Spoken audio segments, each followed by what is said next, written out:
Welcome into 49ers Access. My name is Sterling Bennett, and today it's finally time for my 2025 San Francisco 49ers preseason and training camp bold predictions.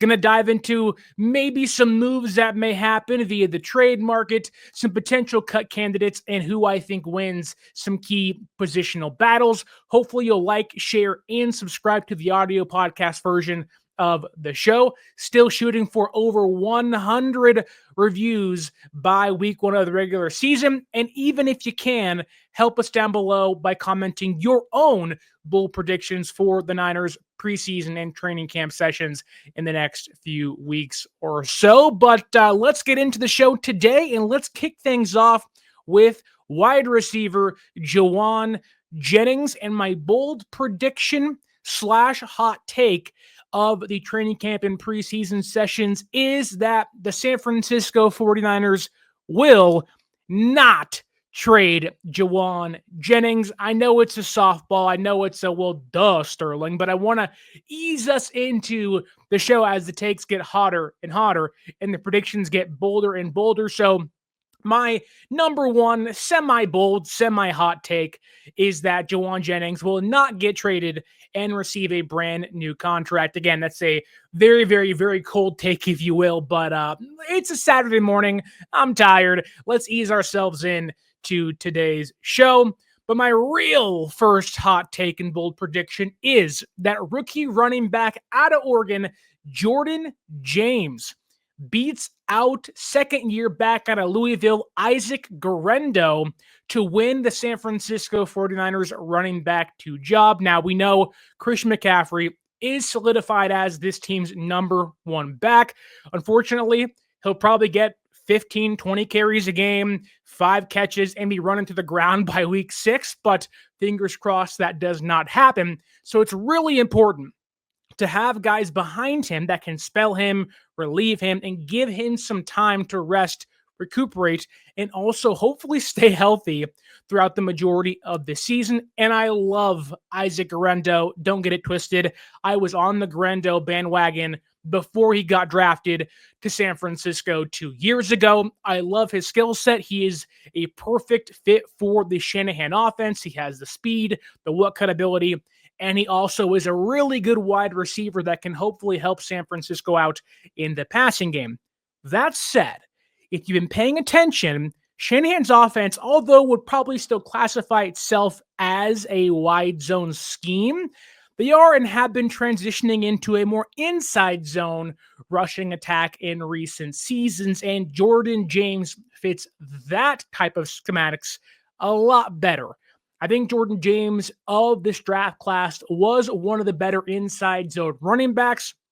I think for San Francisco, for how bad they were in the red zone last year, not being able to punch the football into the end zone multiple times, costing them multiple games, that is where Jauan Jennings comes to play, because last year at Oregon, 15 touchdowns. Every single one of his touchdowns last year in college were from inside the 20, inside the red zone. I think that matters. I think once pads come on and the preseason games are here, you're going to see Jauan Jennings look more pro-ready this training camp session and preseason than Isaac Guerendo did last year. And I think it will push James up the depth chart as the offseason program progresses and as things ramp up to week 1 of the regular season.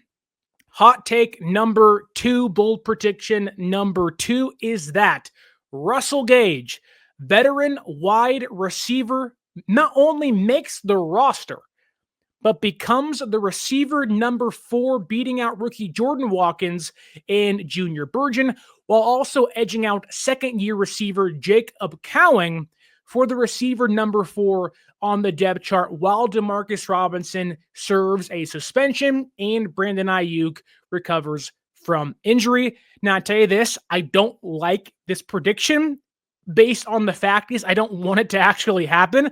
I would love Jacob Cowing to ascend into an actual viable role in the offense as the next few weeks progress and preseason comes and goes, but he's currently injured. Not exactly sure how severe that may be, although there is still plenty of time to prove himself, and he did a lot of work in the offseason to get himself ready for this moment. I just don't know what that looks like. Obviously, it's super early, hence why we're doing these things now, and they're called bold predictions. But I don't think Junior Burgeon is going to find any role in the offense this year, maybe ever. I think he was brought in to be a kick return specialist and punt return specialist, and that's it. And that's all. And for Jordan Watkins, who's had a pretty good OTA minicamp and training camp session thus far, I think once the pads come on, you're going to see him kind of tail off in production. We've already heard those rumblings of the meeting room stuff has not been great from him. Again, he's a rookie, so that is going to happen. And Kyle Shanahan is already so tough on young rookie receivers. The odds any of these guys, Cowing, Watkins, and Burgeon, actually play this year, or at least get an opportunity to play this year, are pretty slim. Maybe outside of Cowing, who probably is and should be this team's receiver 4, but again, injured. Shanahan likes veteran players, and I'm in my thought process thinking that if Ayuk's injured, Robinson's out for, say, the first 3 games of the year because of a DUI in November, Shanahan's probably going to go back to old reliable, pick a vet that he likes a lot, and Gage has looked really good, very intertwined in the offense thus far. I believe he leads, or is at least third now after day 3 in receptions and targets in the offense. Now, what does that matter with non-padded practices? You can decide that for yourself, but I do think Russell Gage is in a place in a very early portion of training camp to edge out Cowing, Watkins, and Junior Burgeon for the receiver 4 job. I don't think that'll last the entirety of the year. I think once Marcus Robinson comes back, you will see Gage either get cut or pushed down the depth chart further and further. Because, again, Robinson comes back, there's redundancy there. Don't really need Gage if you have Pearsall, Jennings, Robinson, and Cowing and Watkins and those guys. But Shanahan does not like playing young receivers, so Gage, to me, has a leg up on the competition in that room thus far. My third hot take of my bold predictions and hot takes is that CJ West, day 3 pick defensive tackle out of Indiana, is the Niners' best defensive tackle and outperforms second-round pick Alfred Collins throughout training camp. I think it was very rare during the draft process, and has been very rare the last couple of years, to have a collective A-plus pick, a pick that almost every fan can get behind. That was CJ West.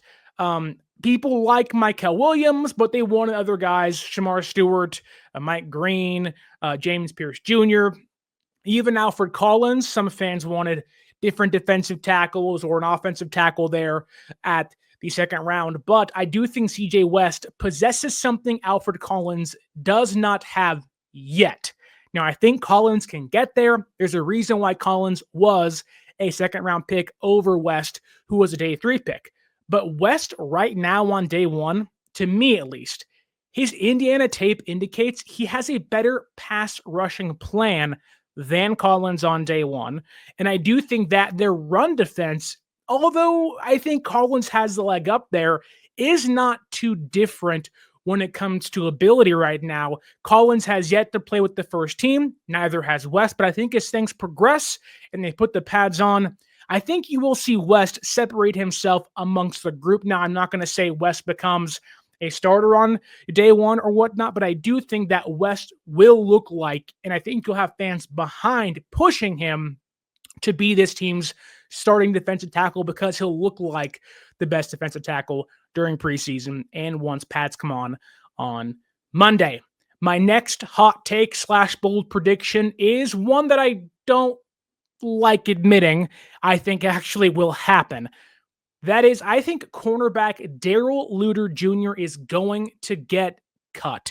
And the reason I say that is because despite San Francisco visiting with him like 4 or 5 times during the draft process 2 years ago, having high hopes for him last offseason to be maybe a starting cornerback on the outside for them, he just has never been able to find his footing. Now, he's healthy for the first time in the offseason program, so that's a good sign and maybe a sign of change for him in year number 3. But when you have Deommodore Lenoir, Renardo Green, you draft Upton Stout, you sign Trey Brown, you bring in those four guys, you have those four guys. Luter finds himself kind of vying for that cornerback number 5 job, and through 3 practices, even with Lenore Green, although he's hurt now, wasn't 2 days ago, and Brown and Stout, you are also seeing now Gus Bradley's former cornerback in Indianapolis, Dallas Flowers, take first team reps.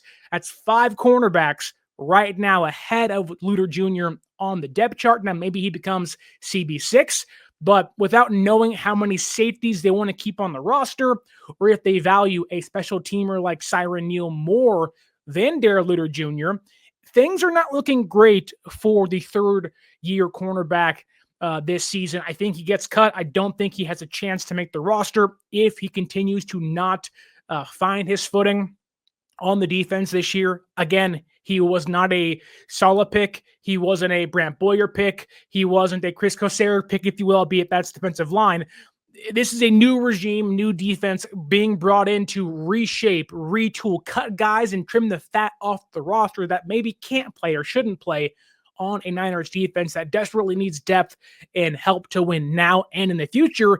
Things don't look good right now for Darrell Luter Jr., hence why I think he does get cut, or maybe something else transpires with him in regards to a trade down the road. My next hot take is, and it is one I also don't like saying because I have Sam Aquanu beating out first-round pick Mykel Williams for the team's starting edge rusher job opposite Nick Bosa. Now, when you hear that, your eyes get wide and you say, really, Sterling? Sam O is going to beat out a first-round pick in Mykel Williams and Bryce Huff? Really? Why? What do you see? What are you hearing that indicates that? And I think that once pads come on, you will see Mykel look better. You'll see his play strength exude itself more on the field. Bryce Huff has yet to take first-team reps, though. Mykel, to me, is going to move around more, kind of be that kind of roaming agent of chaos on the defensive line, playing inside and outside. They can move him around so much, and I think with the defensive tackle position being so thin for the San Francisco 49ers, you like Alfred Collins, you like CJ West, you like Evan Anderson, but you don't really love Jordan Elliott, you don't really love Kalia Davis, and you kind of like Kevin Givens, but take it or leave it with him. I think Mykel will see himself playing inside far more often than we think, at least to begin the season. And that opens the door for Sam Aquanu to be this team's starting edge rusher opposite Nick Bosa. Now, we haven't seen Yetur Gross-Matos just yet, so maybe that changes things. Maybe Mykel just becomes this monster once the pads come on and during preseason. But right now, Sam O is splitting first-team reps with Mykel Williams. But I think that is not because Mykel is or has the inside track to being this team's starting edge rusher opposite Nick Bosa.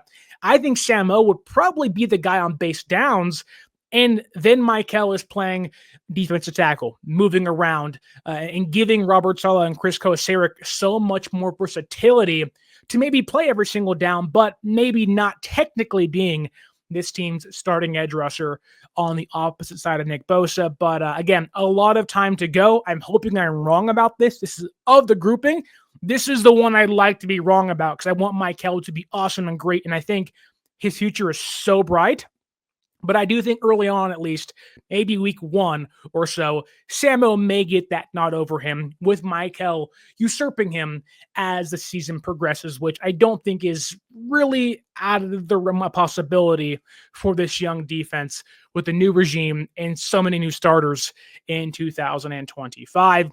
My next hot take is in regards to the safety position, and that is, I'm not too sure Ji'Ayir Brown is going to be a starting safety in week 1 for the San Francisco 49ers. Now, with Malik Mustafa out, I can see the defense and Kyle Shanahan wanting to keep some sort of continuity in the back end of the defense. However, we are already seeing Jason Pinnock take leaps and bounds to kind of cement himself as a must-play player throughout the first 3 practices and minicamp and OTAs or so.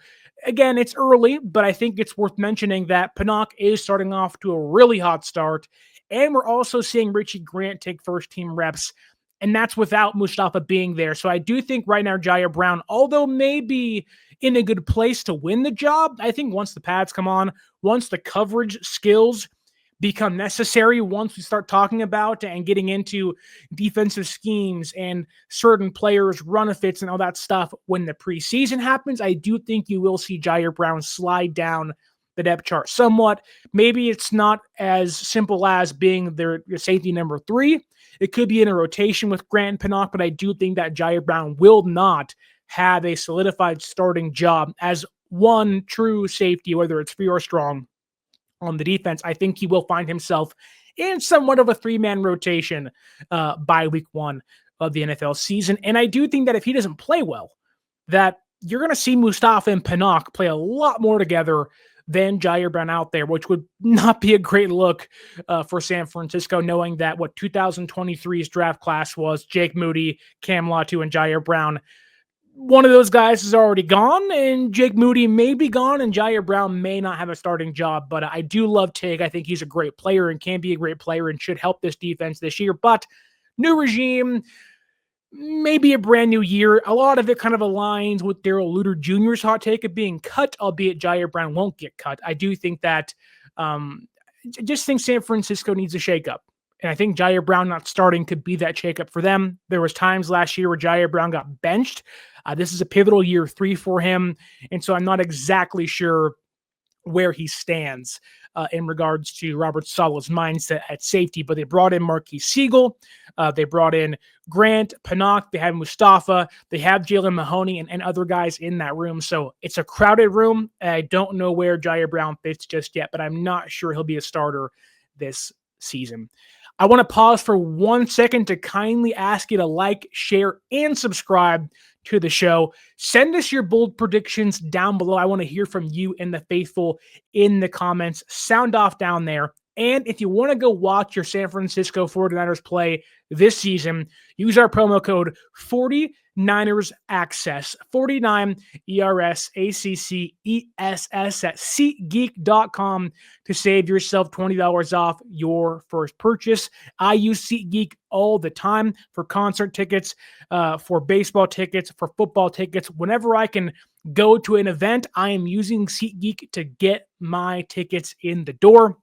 They have one of the best user-friendly places to get tickets. Green means good, red means bad. It's really, again, one of the best places to find your deals for tickets, and I'm hoping you can use that code and save yourself $20 off your purchase. Let me help you out while you help me out by partnering with SeatGeek and using that promo code 49ers Access. Okay. 2 more hot takes to go on the show for you, and I think it's about time we got to the kicking competition. It's polarizing. A lot of fans simply dislike Jake Moody. I get it. He's been a bust so far. There's some context behind that. The injury, the loss of maybe some mental strength last year was chaotic for a lot of people, including the fans, including Taper Pepper, who was getting karate chopped by Deebo Samuel in the Buccaneers game where Jake missed 3 or 4 kicks. It was a nightmare for this team last year in many, many areas, including kicking. They had 3 different kickers throughout the year. Again, it was just a terrible season on all fronts. That said, I do think we are going to see Jake Moody outperform Greg Joseph and keep his job in 2025. I think Jake is, if you applied the same logic to a kicker as we do to a developmental edge rusher or receiver or tight end, I think that's where my mind's at. Again, you can't do that. There's only one kicker on the roster, so it doesn't give these guys time to progress. It doesn't give these guys time to build up, into being great players or good players in that matter. But I think Jake, with a new special teams coordinator in Brant Boyer, lighting a fire under his butt, having a new mindset in that room, and San Francisco really telling him, look, George Odom's gone. Taylor Pepper's gone. Mitch Wisnowski's gone. Brian Schneider's gone.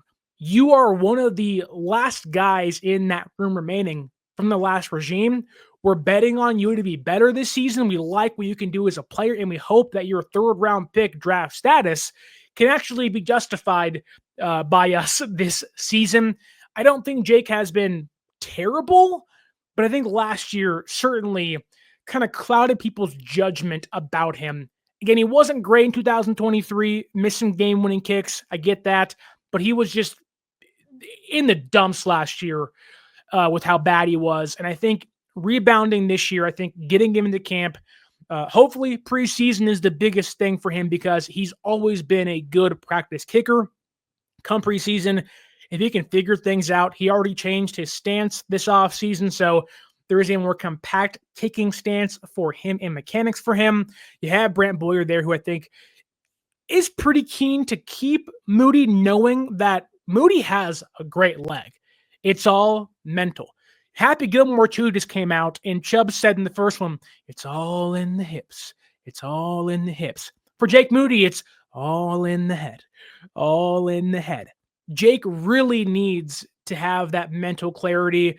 I'm not sure. I think last year they talked about having him talk to a sports psychologist, kind of getting his mind clear. So I'm not sure if that happened, but it's a fresh start for a lot of people. I think this can be a fresh start for Jake Moody. I get it.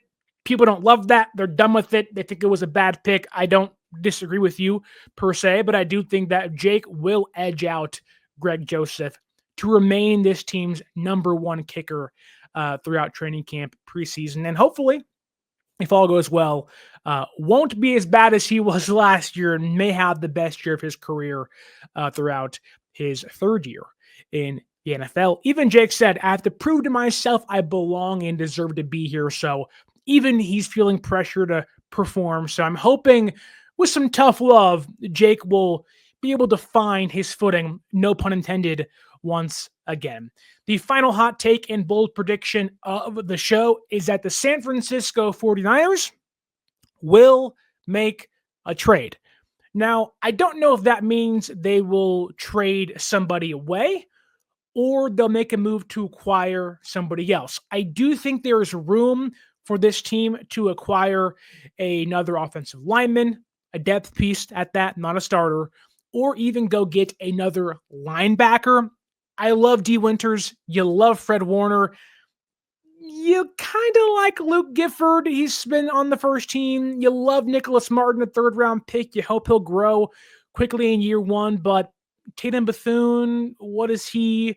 Jalen Graham, what is he? Chaz Surratt. Like, there's a lot of moving pieces there, and I think maybe San Francisco may say linebacker is maybe one of the weaker places on the roster. Could that be a spot? Even defensive tackle, I think, could be a place where San Francisco maybe does a player-for-player swap or a seventh-round pick for a guy that could get cut, and they didn't want him going on into free agency. That happened last year with Khalil Davis, who, funny enough, retired this offseason with the Texans after he was traded to San Francisco. So I do think there is room for San Francisco to make a deal or a trade for another player as training camp progresses, likely more towards cut down day when people were saying, hey, we're going to cut this guy, in San Francisco saying, wait, we want him before somebody else gets a chance to claim them or sign them.